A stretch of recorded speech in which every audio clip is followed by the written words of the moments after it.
নলবাৰীৰ বনভাগ শোলমাৰীবাসীক কন্দুৱাই গুচি গ'ল নৱজ্যোতি তালুকদাৰ। পৰিয়ালৰ অভিযোগ অনুসৰি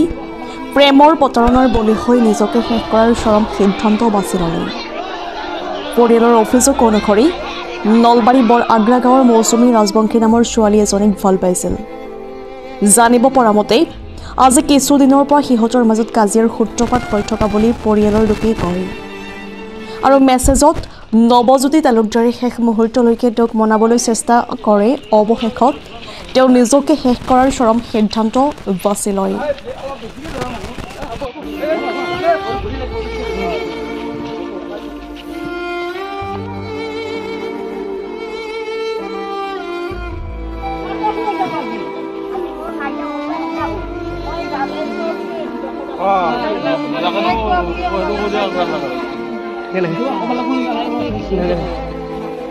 মোবাইলত দো কাজিয়া কৰছি কি আছে গুৱাহাটীত এই আছে আগ্ৰাত এই ছোৱালীটো থাকলি তাৰপৰে সেই যেটা কাজিয়া লাগছি তাই কৈছি মই বিয়ে বা ছোৱালী তোর তাকে কে যাম যদি মোর তাকে নাহা তই কে আগতে মোক ভাল পাইছিলি ভাল পাব নাং দিছিল এটা ভাল পাই ফেলে তই বেলেগৰ তাকে যাবি মোক টেনশন দি কিমান বছৰৰ ভাল পোৱা এইটো 3 বছৰ মান হল সৰু খাইছিল নেকি ছোৱালীজনী এটা খাইছিও ভাত তাত খাইছি খাওয়া ওৰাকো ৰান্ধি খুৱাইছি মোর তাকে গেছি মুনিয়াতে যাই মোর বিছনাতে আছে মই বোলো জাঙারে যাতে আপিটো আনব মার হিনপন নকৰো মইতো হেৰাম কেনে নাজনো তাই যে তাৰ পয়সা গেলা খাই খাই দালালি কৰব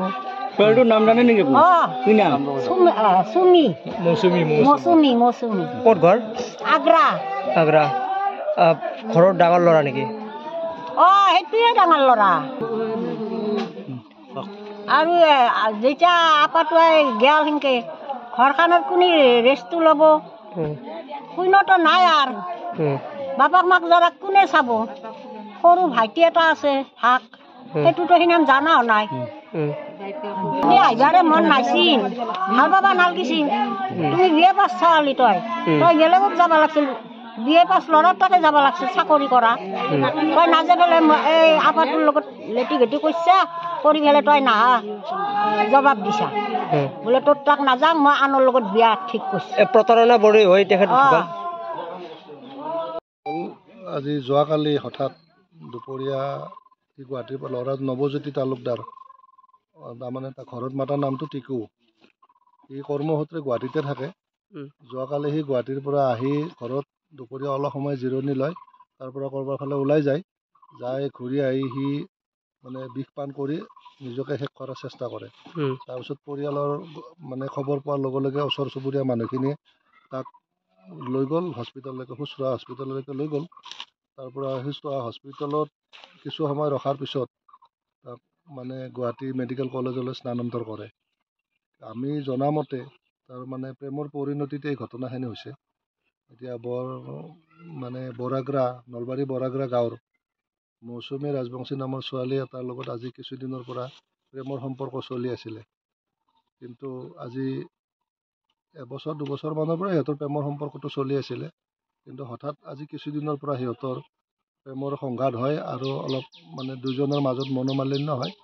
এনেদৰে কিছুদিন থকাৰ পিছত সি সেই এনেকুৱা এটা সিদ্ধান্ত ল'বলৈ বাধ্য হ'ল গতিকে আমি এইখিনি কথাই জানিব পাৰিছোঁ আৰু এই কথা গোটেইখিনি ঘটনাটো আমি এটা তীব্ৰ গৰিহণা দিছোঁ আৰু যাতে এনেকুৱা কৰ্ম আৰু ভৱিষ্যতেও নহয় সমাজত এনেকুৱা ঘটনাবিলাক হ'ব নালাগে এইখিনিয়ে আমি বাঞ্ছা কৰোঁ দোষীক আমি উচিত সিদ্ধান্ত এটা তদন্ত কৰাৰ আৰু উচিত সিদ্ধান্ত এটা হ'ব বুলি ভাবোঁ আমি আৰু আমি ইয়াৰ লগে লগে আৰু এইটো কথাও আমি জানিব পাৰিলোঁ যে ইয়াৰ লগত প্ৰেমৰ সম্পৰ্ক ৰক্ষা কৰাৰ লগতে তাৰ মোবাইলৰ মেছেজবিলাক দেখিলোঁ আমি মেছেজবিলাকত দেখিব পালোঁ যে আৰু এই ছোৱালীজনীয়ে আৰু অন্য এটা ল'ৰাৰ লগতে এই ধৰণৰ সম্পৰ্ক ৰক্ষা কৰি আছে